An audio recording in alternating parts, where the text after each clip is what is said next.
Hello pod puppies. Pod Sound School is in session. Let's put our head cans on. Never give up on a dream just because of the time it will take to accomplish it. The time will pass anyway. Ready? Me too. Let's go. Episode 4. Microphones.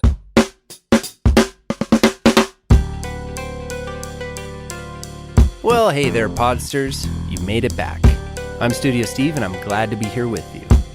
I'm not sure, but I think the subject of today's episode might be one of my favorite things in life. Microphones, transducers, magicians, the gateways to transcending space and time. There is perhaps no more important single piece of gear for your podcast than your microphone. But before we just Google best podcast mic or cheapest podcast mic, let's take a moment and talk about what types of microphones there are, how they work, and then cover a couple of tips about how to use and care for them. There are two types of microphones that we are concerned with: dynamic and condenser. Let's start with dynamic microphones. It's often helpful in understanding dynamic mics to compare them to loudspeakers or big speakers that you can easily see the components and wiring of. I found it fun to learn that a microphone is really just a speaker in reverse. Now, there are the technicalities of exactly how this technology works, and I've posted some diagrams that go deeper into that on this episode's blog page at podsoundschool.com/blog. I definitely recommend checking that out if you want a deeper understanding. Also, if you're a bit more of a visual learner, you can always check out our YouTube channel, Pod Sound School, where you will find some tasty visuals to accompany each episode. So, a snapshot explanation of dynamic mics.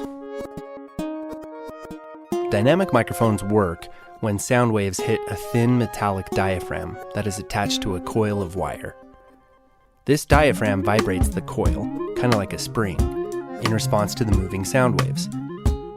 There's a magnet in the middle of the coil that produces a magnetic field and converts those waves into an electrical current. Or more simply put, they're magic. And like so much of our fancy tech that we are so enchantingly addicted to, we don't really care how it works, we just need to know how to use it. And in the case of microphones, when and why to use one type or model over another. Dynamic microphones are characterized by this magnetic process of energy conversion. Because they rely on a magnet for their power, so to speak, this makes them very durable, rugged, and affordable. Again, because of its magnetic field that is grabbing onto the sound, dynamic microphones require the sound source to be relatively close to them to get a decent audible signal happening.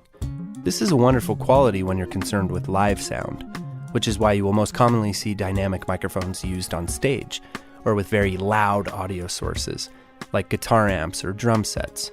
Stage microphones for vocals are also usually dynamic. Because the singer is surrounded by such noise, we only want to pick up what is just inches in front of her. So dynamic microphones are great when you are on the go or in a loud environment.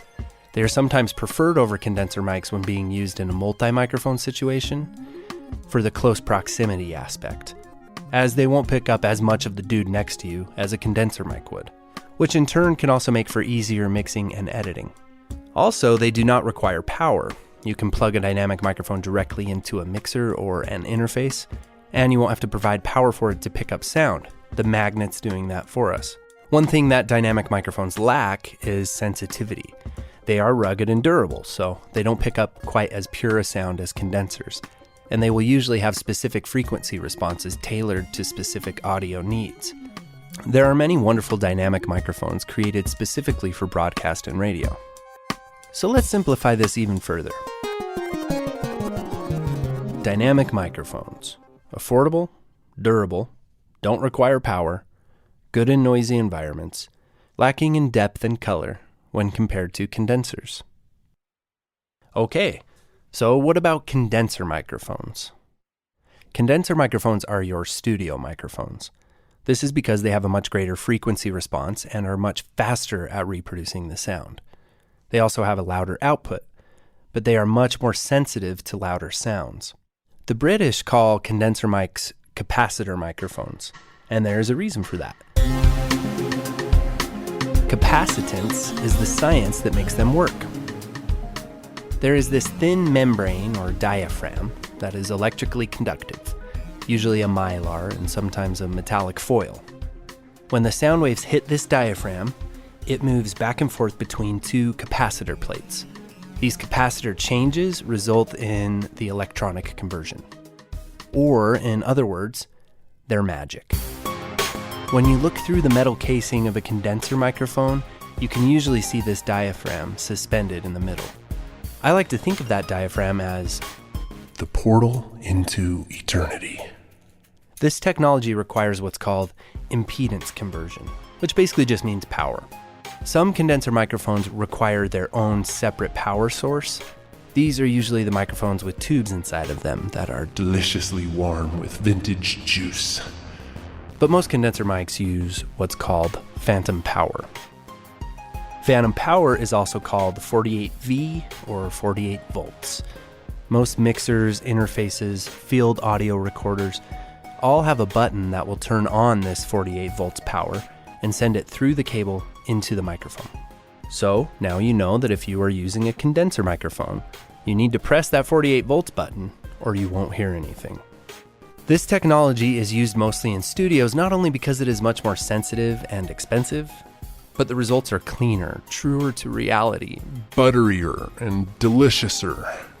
Drawbacks are because of the sensitivity and that they have a much broader range of what they will pick up. They are not ideal for loud environments. So to simplify, condenser microphones. Sensitive, costly, ideal for sound-controlled environments, great frequency response and quality. So which one do you need? Well, that has to do with two considerations. One, your budget, and two, your recording environment. Usually if people can afford it and have a relatively quiet room to record in, they will choose condenser mics over dynamic for recording voices. As I mentioned at the beginning, microphone choice will really determine the outcome of your show more than most other factors. We talked about rooms in the last episode and a few affordable ways to prep and turn your podcast studio into a nice sound-controlled environment, which will allow you to consider both types of microphones. So now, what's your budget?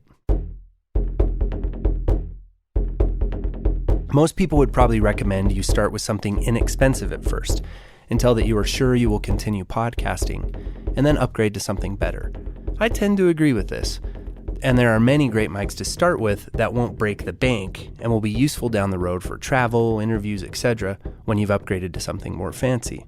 If you haven't yet checked out our Patreon page, I'd recommend taking a gander at the bonus features and juicy extras that you'll have access to as an official Podskinator. There's a really fun exclusive episode available that compares and contrasts some of the most popular podcast microphones, from least to most expensive. I actually record through each microphone as I discuss them, and Weatherby helps me with a side-by-side comparison. It's a great bonus episode to help you decide which mic is best for you. My purpose in wanting to create that episode was to help prove a hypothesis I have, that you don't need a $3,000 microphone to get outstanding sound quality on your podcast. With that being said, you will probably need to spend $150 to $500 to achieve adequate sound. Now, if you've done your due Googling, then you're probably wondering why I haven't talked about USB microphones yet. USB microphones have gained massive popularity with podcasters, content creators, and YouTubers alike. USB microphones are nifty because they are a microphone and an audio interface all wrapped into one. On the next episode, we dive into audio interfaces, but for this discussion, an interface is the device that converts the microphone's signal into digital files for your computer. So with a USB mic, you simply plug it into your computer or laptop, set your computer's input to your USB mic, and you're ready to go. This is also really cool if you're on the road and you won't have access to power. You can do an interview or recording with nice results using your laptop. And of course, this saves a chunk of money by eliminating the need for an audio interface. The USB mics for podcasts are mostly condenser microphones that draw their power from the USB port. Probably the most popular one is the Blue Yeti, which goes for about $120. Like all microphones, if used properly, you can achieve great results from USB mics. So, now that you know more about the different types of mics, you can make a more informed decision when purchasing one. I would definitely recommend listening to the next episode about interfaces before impulse buying your microphone. I know you're excited, but slow down. You want to find the right fit. So to finish up this episode, let's touch on some quick general uses and care of mics. We will dive into much more detail about microphone technique on later episodes, but here's 3 quick points. 1. Mics can be sensitive to moisture, especially condenser mics. So use a pop filter and keep your spit out of the mic. What's a pop filter? Check out our accessories episode. 2. Get up nice and close on that thing. Getting nice and close to your microphone is the best way to utilize the mic and get the sweetest tone from your voice. Also, this will help tremendously with something called noise-to-signal ratio, which is how much noise versus how much voice gets into the mic. If you're closer to the mic, you can turn down the input, which in turn will let in less noise. Being nice and close also will help with multiple microphone situations and the distant sound of your buddy's voice overpowering your microphone. Number 3, microphone placement. Double check that you are speaking into the correct side or end of your microphone. Some microphones are more intuitive than others.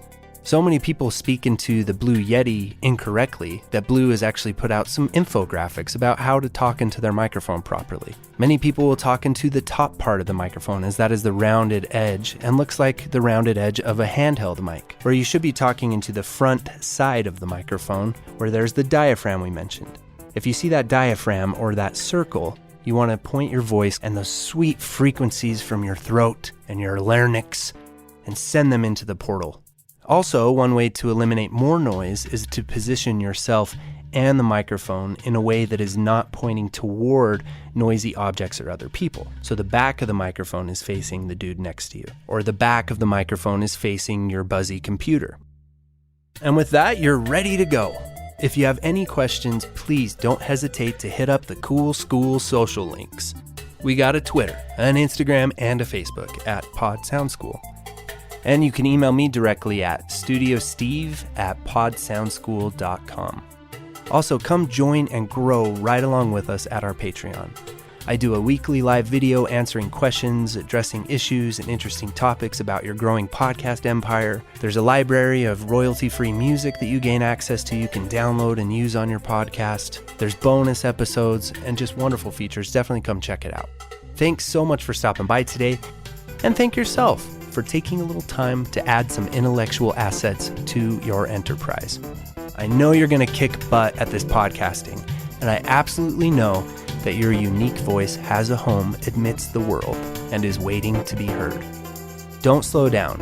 Hit the next button, and let's learn about DAWs and interfaces.